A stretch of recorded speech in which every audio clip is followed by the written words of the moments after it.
Well, first of all, I don't accept that the Church Fathers created the canon. I think that's entirely the wrong category. In fact, it's the wrong category by their own talk about the books of the New Testament. Rather, they were convinced that God had given some documents that were as inspired, as authoritative, as binding as Old Testament books that were already recognized.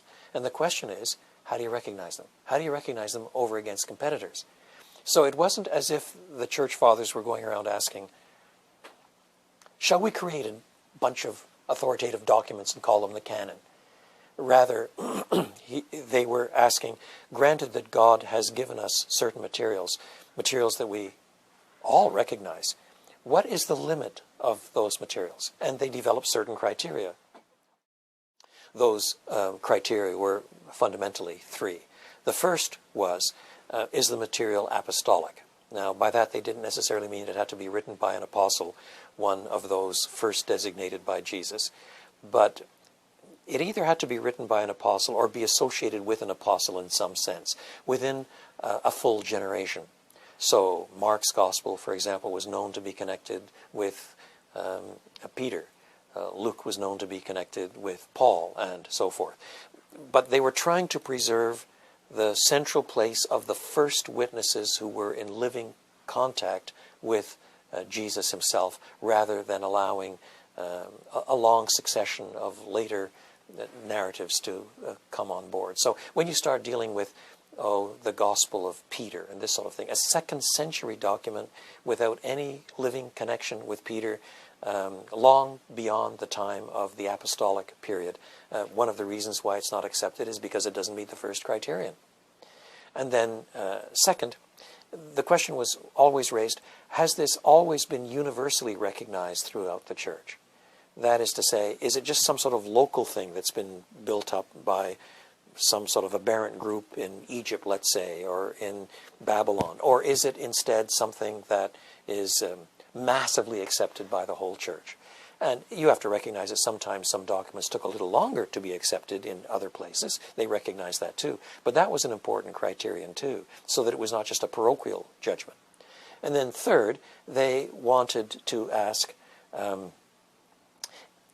is this in line with the gospel that we have understood, with what has already been passed down in the documents that are already accepted, in the teachings that the first apostles recognized?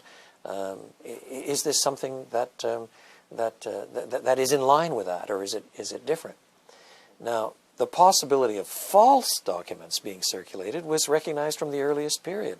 Paul himself warns the Thessalonians that sometimes people were even using his name, trying to claim some authority when it wasn't really valid, which is why even when he dictated his letters, he made sure he signed it himself, the signature by the hand of me, Paul, so I write in all my letters. So the question of authentication was pretty important, and the church tried to handle it pretty well.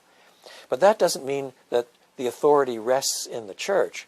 The church merely came to recognize a packet of documents that God himself had given. That is the way it seems to me that it should be worded. And to think of this as a massive conspiracy in which a lot of priestly people in Rome or someplace picked and chose in order to get rid of a whole lot of false teaching, has really got the history all backwards. It's been touted this way for a long time, as if the first teaching structure of the early church was massively diverse and variegated and so on, and gradually became narrower and narrower as the Orthodox, those nasty right-wing bigoted people, finally cut off Gnostics and other kinds of things. The history is just distorted when it's put like this, and it has been answered again and again and again. It starts off with the teaching of Jesus and the apostles, and as it begins to expand, then there are variations of teaching that eventually are judged to be outside the camp. Already in one of the earliest documents in the New Testament, Paul's letter to the Galatians, he is dealing with another gospel that is really no gospel at all.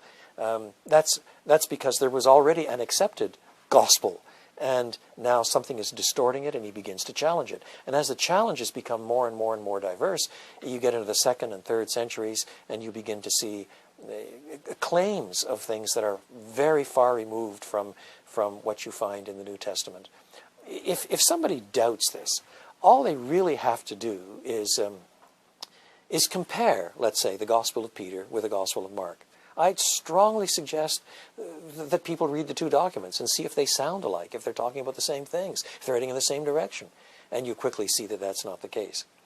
I think there's one other thing that needs to be said. We speak today of the Gospel of Matthew, the Gospel of Mark, the Gospel of Luke, the Gospel of John. And there are some people of more skeptical persuasion that think that this suggests there were different messages. There were different Gospels. There were different teachings. There was a Markan teaching and a Lucan teaching and a Johannine teaching and so forth, and they can't really be fit together. But that's not what the earliest documents call them.